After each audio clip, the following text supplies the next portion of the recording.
All right, we are day 11 of the hush money trial going on in New York City. Hope Hicks on the stand right now. We're told that she was very nervous, admitted it herself, talking about her former boss at the time. She's still up there, I understand.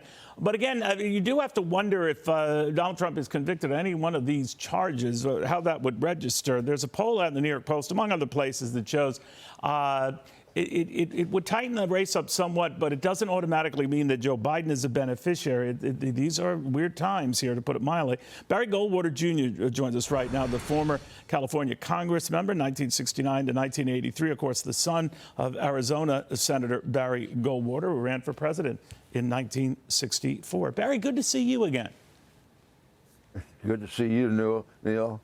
What do you make? Been a while. It has too long, my friend. Let me ask you a little bit about what you think this trial's impact, these legal issues with Donald Trump could have. Looking at the polls, not much, but you know there's that wrinkle. If he is convicted on any of these counts that come up, what do you think? Then what?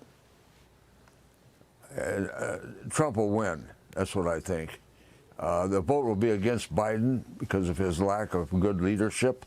This country is desperately needing strong leadership, and we're not getting it from Joe Biden. And I think that will yield to the benefit of Trump, regardless of what happens.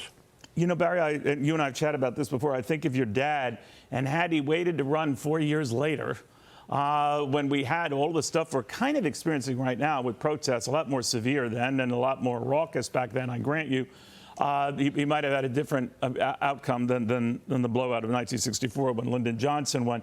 But what do you make of this environment today and the law and order issues that Donald Trump is raising to address what's going on today?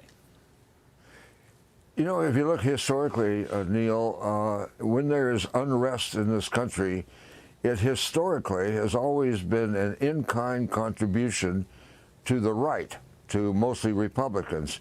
If you remember, Ronald Reagan in 1966 ran against the free speech movement and pledged to clean up Berkeley.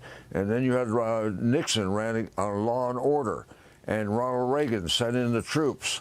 And anytime you have strong leadership and there's unrest, Republicans tend to benefit. So do you think that could be happening now?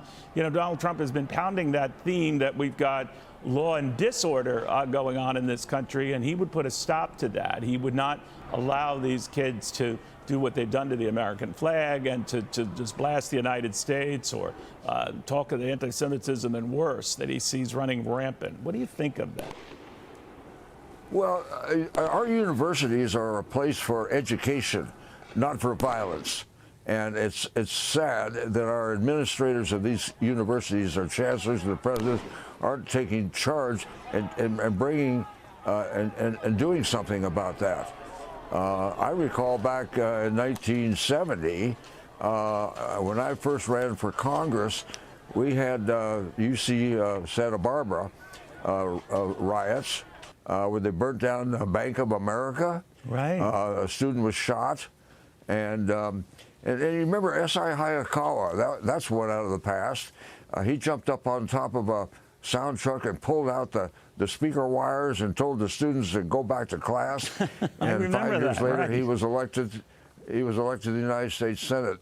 So we've been through difficult times before, but we need strong leadership in this country. And I think American people want that. They're looking for somebody that's going to stand up and take charge and show leadership.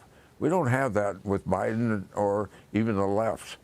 You know, in your state, in Arizona, of course, what's been happening is the Democratic governor there shooting down this 1864 law that, you know, essentially had made abortion what it was, illegal. So it's caused a very tough issue back and forth. Real quickly, very quickly, do you think that's a weak issue for Republicans, that they're in trouble on it? I don't think so. Okay. I think most people believe that life is sacred and that somehow we need to do whatever we can to protect it. Abortion is a divisive issue. And I think there are more important issues that we have to deal with this year, such as inflation and the border and what have you. So it is an issue, but I don't think it's going to be that strong this year. Got it, Barry. Thank you very much.